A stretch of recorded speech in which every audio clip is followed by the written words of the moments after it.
नमस्कार and welcome to all of you in global lookout. दोस्तों, recently India ने global Buddhist summit को organise किया है आज यानी कि 20 अप्रैल 2023 को, और प्राइम मिनिस्टर मोदी ने इसे इनॉग्रेट किया है। और 2 दिन तक यानी आज ये चलेगा और कल यानी 21 अप्रैल 2023 तक ये समिट चलना है, जहां पर दुनिया भर से अगर आप लोग देखो तो डेलीगेट्स हैं, जो मॉन्क्स हैं, जो बुद्धिस्ट प्रीचर्स हैं, मास्टर्स हैं, उनको इन्वाइट किया गया है।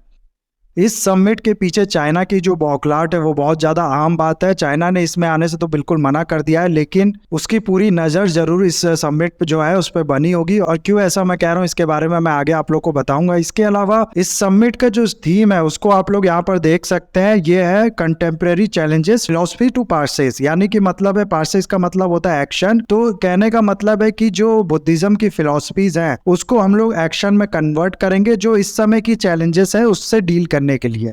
इसका जो एम है वो भी यहाँ पर आप लोग देख सकते हो, बताया जा रहा है कि कल्चर और डिप्लोमेटिक रिलेशन जो है इंडिया के वो डेवलप करना है, इन सब कंट्रीज के साथ वो मजबूत करना है। लेकिन जो मेन एम है वो जाहिर सी बात है कि हमारा जो नेबर है उसको एक लेसन टीच करना है।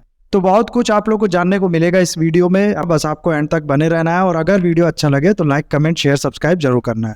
पहले थोड़ा सा बैकग्राउंड। दरअसल 6th और 5th सेंचुरी में जो इंडिया था, नॉर्थ इंडिया खासकर से, ये बटा हुआ था 16 महाजनपद्स में, यानी कि कोई बहुत बड़ा एम्पायर नहीं था। छोटे छोटे जो चीफ्टेंस थे उनने अपना अपना किंगडम बना लिया था, जिसमें से 16 ये जो थे ये थोड़े बड़े किंगडम थे। इसके बाद छोटे छोटे जनपद भी थे। इसी में से एक जनपद था शाक्य जनपद। इसी जनपद के एक रॉयल फैमिली में अराउंड 563 बीसी या फिर 480 बीसी, कोई एग्जैक्ट डेट नहीं है कब जो गौतम बुद्ध है उनने जन्म लिया था, लेकिन कुछ डेट जैसे कि ये 2 मैंने बताया, ये कहा जाता है कि इस टाइम पे हो सकता है। ये ज्यादातर किताबों में लिखा रहता है कि इस टाइम पे जो सिद्धार्था है, जो आगे चल के महात्मा गौतम बने, उनने जन्म लिया था लुम्बिनी गार्डन, नेपाल में। अब अष्ट महास्थाना वो टर्म है जो कि बताता है कि बुद्धा की लाइफ से रिलेटेड जो 8 इंपॉर्टेंट प्लेसेस हैं वो कौन कौन से हैं। ये पूरी लिस्ट है यहाँ पर आप लोग देख सकते हैं। ये वो 8 जगह हैं जो कि गौतम बुद्धा की लाइफ से बहुत ज्यादा कनेक्टेड रहे हैं। इसमें लुम्बिनी गार्डन जहाँ पर इनने जन्म लिया है, बाकी फिर सारनाथ जहाँ पर इनने सबसे पहले अपना सरमन दिया था, यानी कि अपना जो सत्संग कह सकते हैं या फिर जो भी स्पीच है वो दी थी। बोध गया में इनको इनलाइटमेंट मिला था। तो कहने का मतलब है कि ये 8 लिस्ट यहाँ पर आप लोग देख सकते हैं। इसमें से सिर्फ पहला अगर आप लोग निकाल दो, यानी कि सिर्फ जन्म स्थान सिद्धार्था का या फिर गौतम बुद्धा का छोड़ दो, तो बाकी के 7 चीज आप लोग को मिलेंगे इंडिया में। तो ये कहना बिल्कुल ठीक रहेगा कि भले गौतम बुद्धा जो है वो इंडिया में जन्म नहीं लिया है, लेकिन जो बुद्धिज्म रिलीजन है वो इंडिया में ही जन्म लिया है। लेकिन उसके बाद भी ये जो आर्गुमेंट है कि गौतम बुद्धा का जो जन्म है वो इंडिया में नहीं हुआ था, इसका इस्तेमाल करते हैं वो कंट्रीज जो कि इंडिया को पसंद नहीं करते, इंडिया की जो एनिमीज कंट्री है। क्योंकि ये जो कल्चरल सुप्रीमेसी है, ये जो रिलीजियस सुप्रीमेसी है इंडिया की, इसको वो इंडिया को इस्तेमाल नहीं करने देना चाहते हैं एज अ एडवांटेज। वो नहीं चाहते इससे इंडिया को फायदा मिले, इसीलिए इस आर्गुमेंट पे इंडिया को कहते हैं कि देखो बुद्धिज्म जो है उसको इंडियन रिलीजन कहना छोड़ दो, क्योंकि गौतम बुद्धा पैदा हुए थे नेपाल में। दरअसल होता क्या है कि इस तरह की जो कल्चरल सुप्रीमेसी है, जब लोगों को ये पता चल जाता है कि हमारा जो कल्चर है, हमारा जो रिलीजन है वो इस कंट्री से आया है, तो उस कंट्री के लिए जहाँ से आया होता है थोड़ी रिस्पेक्ट उनके अंदर पैदा होती है। जैसे कि मुस्लिम्स का हम लोग एग्जांपल ले लेते हैं। प्रॉफिट मोहम्मद हम सब जानते हैं कि पैदा हुए थे सऊदी अरेबिया में। उनने पहला मॉस्क भी सऊदी अरेबिया में बनाया था, और इसीलिए जितने भी मुस्लिम्स हैं आज के टाइम में वो सऊदी अरेबिया को एज अ होली कंट्री की तरह देख उसकी काफी रिस्पेक्ट करते हैं। मक्का विजिट पे भी जाते हैं, जिसकी वजह से सऊदी अरेबिया को बहुत ज्यादा फायदा भी होता है। तो ये जो हिस्ट्री है ये सऊदी अरेबिया को एज अ एज देती है, उसकी जो सॉफ्ट पावर है उसको इंक्रीज करती है, और सऊदी अरेबिया इसी पे प्ले करता है और अपने आप को मुस्लिम लीडर्स की तरह दिखाता है। सारी मुस्लिम कंट्रीज इसीलिए जो रिस्पेक्ट है सऊदी अरेबिया के वो करते हैं।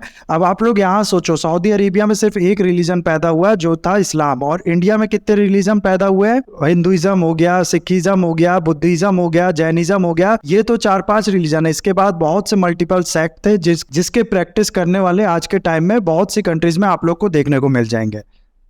तो सोचो आप लोग कि ये इंडिया की जो सॉफ्ट पावर है उसको कितना ज्यादा इंक्रीज कर सकता है, और इसका इस्तेमाल करके इंडिया जो है वो अपने डिप्लोमेटिक रिलेशन मजबूत कर सकता है इन सब बुद्धिस्ट कंट्री के साथ, और साथ ही साथ जो ये सब रिलीजन है इसमें एज अ लीडर बन सकता है। ये चीज चाइना नहीं चाहता। चाइना नहीं चाहता कि इंडिया की जो डिप्लोमेटिक रिलेशन है इन सब कंट्रीज के साथ इंप्रूव हो। चाइना नहीं चाहता कि चाइना में भी जो बुद्धिस्ट प्रैक्टिस करते हैं वो लोग इंडिया के प्रति हमदर्दी रखे कि देखो इंडिया में ही गौतम बुद्धा जो है वो पैदा हुए थे, इसीलिए इंडिया जो है वो होली कंट्री है। इसीलिए वो इस तरह की चीज कि इंडिया जो है वो बुद्धिस्ट नेशंस को इनवाइट करे, बुद्धिस्ट डेलीगेट्स को इनवाइट करे और इस तरीके के सबमिट करे, वो उसको पसंद नहीं आएगा। इसके अलावा थोड़ा मैं अगर आप लोग को तिब्बत के बारे में बताऊं तो तिब्बत का जो एडमिनिस्ट्रेशन था चाइना के ओवरटेक करने के पहले, चाइना का जो एक तरीके से तिब्बत का डिस्ट्रक्शन करने से पहले वो इस तरीके से था कि जो दलाई लामा वहां पर होते थे वो तिब्बत के लोगों के लिए रिलीजियस लीडर भी होते थे और वही तिब्बत के लोगों के लिए पॉलिटिकल लीडर भी होते थे। तिब्बत में आप लोग को पता होगा कि महायाना बुद्धिज्म जो है वो फॉलो किया जाता है और ये महायाना बुद्धिज्म जो है इसका ओरिजिन आप लोग को मिलेगा इंडिया में। हालांकि तीनों स्कूल जो है बुद्धिज्म के उसका ओरिजिन आप लोग को इंडिया में ही मिलेगा। ये तीनों स्कूल कौन कौन से आप लोग को पता होगा, वज्रयाना, महायाना, थेरवाड़ा बुद्धिज्म। लेकिन इसमें से जो थेरवाड़ा बुद्धिज्म है वो फॉलो किया जाता है श्रीलंका में, बर्मा में और बाकी इस तरह की जो कंट्रीज हैं साउथ एशिया की उनमें।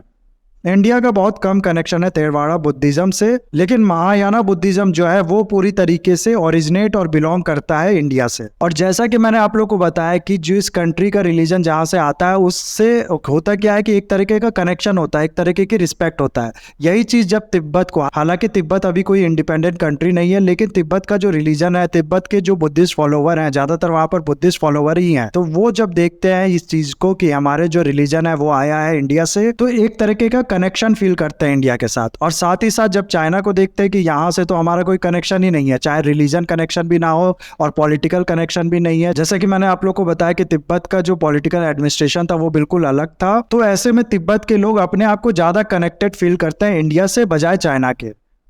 इसके बाद जब वो अपनी हिस्ट्री देखते हैं कि चाइना ने कैसे हम लोग के ऊपर टेक ओवर किया, कितना ज्यादा मासकर किया, और इंडिया जो है उसने फिर दलाई लामा जो थे उनको पनाह दी अपने आप, और एक तरीके से जितना वो कर सकता था हम लोग को बचाया, तो और ज्यादा ये लोग कनेक्टेड फील करते हैं इंडिया से। इसीलिए ये कहना बहुत ज्यादा ठीक है कि चाइना ने भले फिजिकल ऑक्यूपेशन कर लिया है तिब्बत के लोगों का, लेकिन वहाँ के जो लोग हैं उनका जो कल्चरल ऑक्यूपेशन है, उनकी जो मानसिकता पे चाइना का ऑक्यूपेशन है वो चाइना कभी नहीं कर पाएगा। तिब्बत के लोग हमेशा इंडिया से जो हमदर्दी है वो रखते हैं। इसी चीज को देखते हुए हुआ क्या था कि 1960 में जब कल्चरल रिवॉल्यूशन चाइना में चल रहा था, तो शुरुआत में तिब्बत में जितनी भी मोनास्ट्रीज थी, जितने भी बुद्धिज्म से रिलेटेड जो इमारतें थी, बिल्डिंग्स थी, जो टेम्पल्स थे, उनको डिस्ट्रॉय किया गया और बुद्धिज्म को बहुत ज्यादा रिस्ट्रिक्ट करने की कोशिश की गई। और ये रिस्ट्रिक्शन और ये डिस्ट्रक्शन जो है ये तिब्बत का जो ये सेंटिमेंट है चाइना के अगेंस्ट में और इंडिया के फेवर में, इसको और प्रमोट करती है। लेकिन फिर क्या हुआ कि थोड़े टाइम बाद चाइना को ये समझ में आया कि इस तरीके से हम लोग कभी भी तिब्बत पे अपना कंट्रोल स्टेब्लिश नहीं कर पाएंगे, इसीलिए चाइना ने ये चीज थोड़ा कम कर दिया। और फिर जब हुआ क्या कि चाइना के बाकी पॉपुलेशन, खासकर से जो हान कम्युनिटी वहां पर है जो कि डोमिनेट कम्युनिटी है चाइना में, उसने भी बुद्धिज्म प्रैक्टिस करना शुरू किया, बुद्धिज्म में वो लोग भी आ गए, तो चाइना को और डर लगने लगा। तब चाइना ने एक नई पॉलिसी निकाली। चाइना ने ये कहना शुरू किया कि देखो ये जो बुद्धिज्म है, ठीक है यहाँ हमारे जो लोग हैं वो बुद्धिज्म प्रैक्टिस करते हैं, लेकिन ये जो बुद्धिज्म है इसका इंडिया से कोई ओरिजिन नहीं है। और जैसा कि मैंने आप लोग को बताया इसका रीजन क्या दिया गया, सबसे पहला रीजन तो ये दिया गया कि जो गौतम बुद्धा है वो इंडिया में पैदा ही नहीं हुए हैं। और फिर चाइना ने कहा कि चाइना ने भी बहुत ज्यादा कंट्रीब्यूट किया है बुद्धिज्म में, इसलिए ये जो बुद्धिज्म है ये इंडिया का रिलीजन नहीं है बल्कि चाइनीज प्रोडक्ट है। जी हाँ, 2017 में कार्नेज एंडाउमेंट के एक पेपर में चाइना ने ये लिखा कि ये जो बुद्धिज्म है ये चाइनीज प्रोडक्ट है। अब सोचो आप लोग, दुनिया भर की जो कंट्रीज हैं, दुनिया भर की जो ऑर्गेनाइजेशन है, वो तो इस चीज पे हंस पड़ी होंगी कि क्या बात कर रहा है, ये एक तरीके का नशा इन लोग ने किया हुआ है। लेकिन वाकई में चाइना ने इस तरीके की बातें की थी।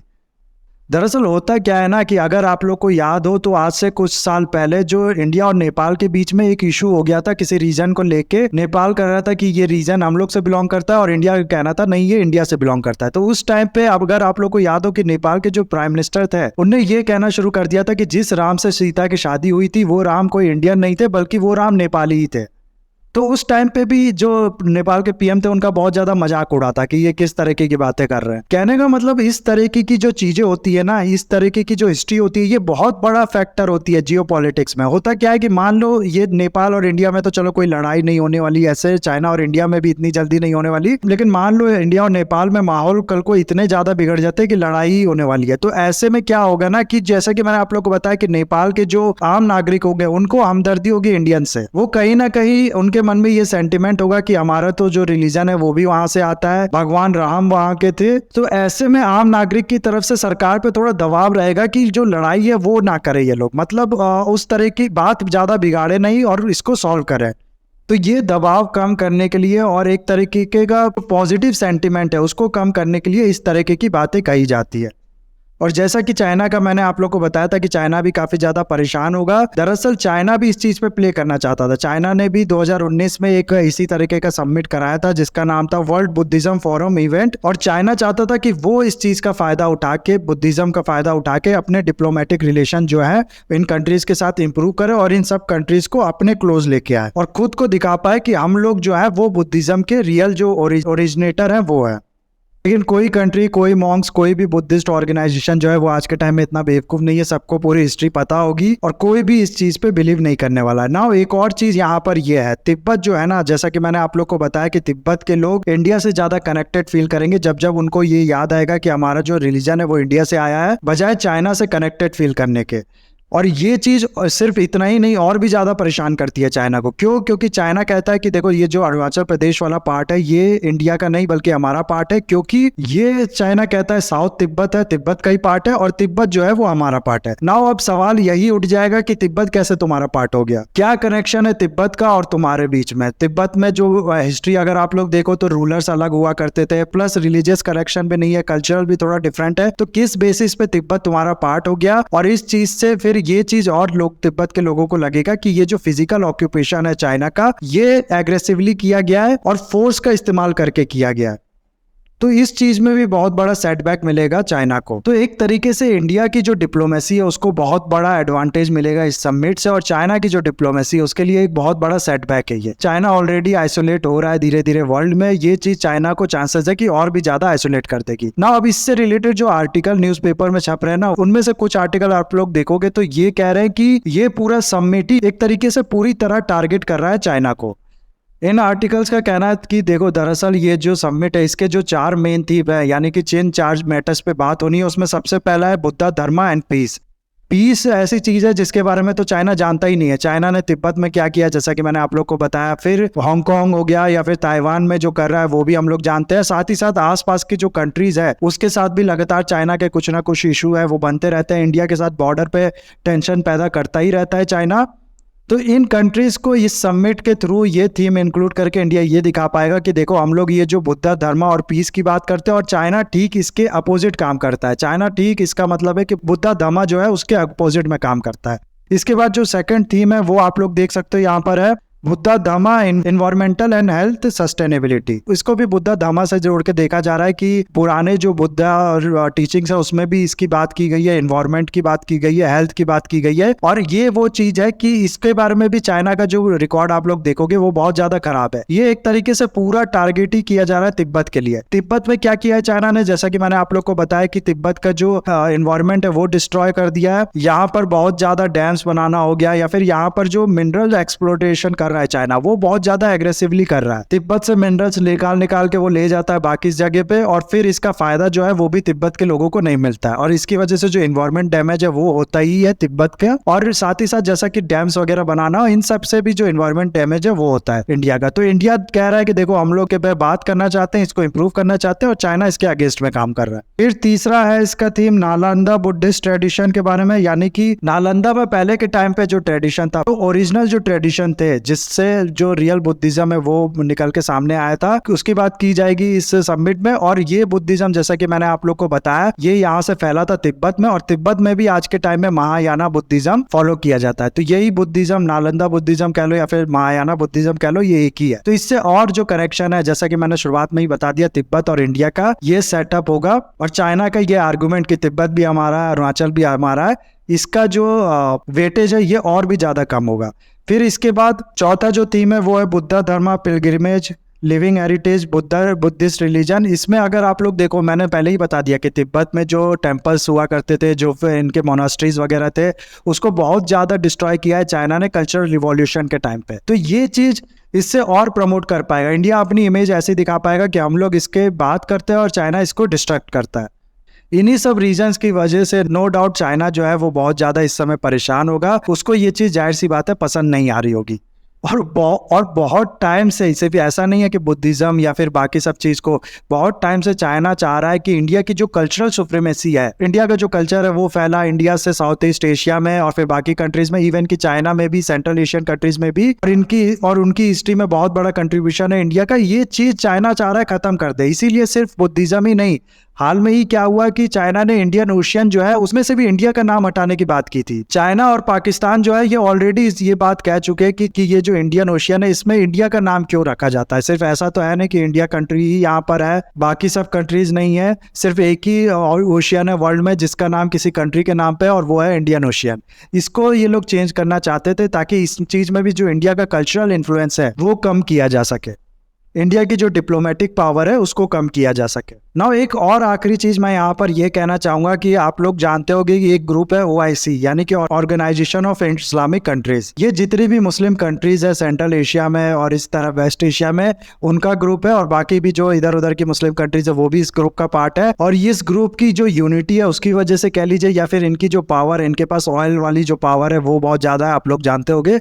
इसकी वजह से ये ग्रुप जो है ये one of the powerful group है। ये ग्रुप किसी कंट्री पे प्रेशर क्रिएट कर सकता है, किसी की पॉलिसीज को इन्फ्लुएंस कर सकता है, और ऐसा करता भी है ये। और हालांकि अभी बुद्धिस्ट कंट्री का कोई ग्रुप नहीं है, लेकिन सोचो कल को अगर ये इस तरीके के कॉन्फ्रेंस से, इस तरीके के समिट से करते करते हम लोग एक ग्रुप भी बना लेते हैं तो इंडिया भी उस ग्रुप में मेंबर होके कितना ज्यादा डिप्लोमेटिकली पावरफुल बन सकता है इस OIC कंट्रीज की तरह। और ऐसा नहीं है कि ये चीज अभी इंडिया ने नोटिस किया, 2011 से इंडिया ने बुद्धिज्म जो है उसको इंपॉर्टेंस देना शुरू की है, उसमें अपना जो इंटरेस्ट है वो दिखाने की कोशिश की है। 2011 में एक कॉन्फ्रेंस किया था इंडिया ने, इंटरनेशनल बुद्धिस्ट कांग्रेशन, और ये किया गया था न्यू दिल्ली में। इसके बाद चाइना इतना ज्यादा गुस्सा हुआ था क्योंकि इसमें जो दलाई लामा थे वो भी इनवाइटेड थे, वो इसमें आए भी थे, इसीलिए चाइना इतना ज्यादा गुस्सा हुआ था कि जो बॉर्डर टॉक्स थे इंडिया और चाइना के उसको चाइना ने पोस्टपोन कर दिया था काफी टाइम के लिए। उसके बाद फिर अगर आप लोग हाल की बात करो तो पिछले 2 महीने में 3 ऐसे जो कॉन्फ्रेंस कह लीजिए आप लोग या इस तरीके के समिट जो है वो इंडिया ने ऑर्गेनाइज किए हैं। एक तो SCO यानी कि शंघाई कोऑपरेशन ऑर्गेनाइजेशन के अंदर किया था जिसको चाइना ने अटेंड किया, और अभी अप्रैल 17 तारीख को जैमितांग अरुणाचल प्रदेश में एक समिट जो है वो इंडिया ने ऑर्गेनाइज किया था। और ये जैमितांग जो एरिया है इसकी अगर मैं आप लोग को इंपॉर्टेंस बताऊं तो ये बहुत ही ज्यादा इंपॉर्टेंट एरिया है। चाइना तो इस पे बहुत ही ज्यादा गुस्सा हुआ होगा, क्यों? क्योंकि दलाई लामा जब इंडिया आए थे, जब इंडिया ने असाइलम दिया था दलाई लामा को, तो सबसे पहले वो इसी जगह पे आए थे। इसीलिए ये भी कॉन्फ्रेंस जो है एक तरीके से चाइना की बहुत बड़ी हार थी।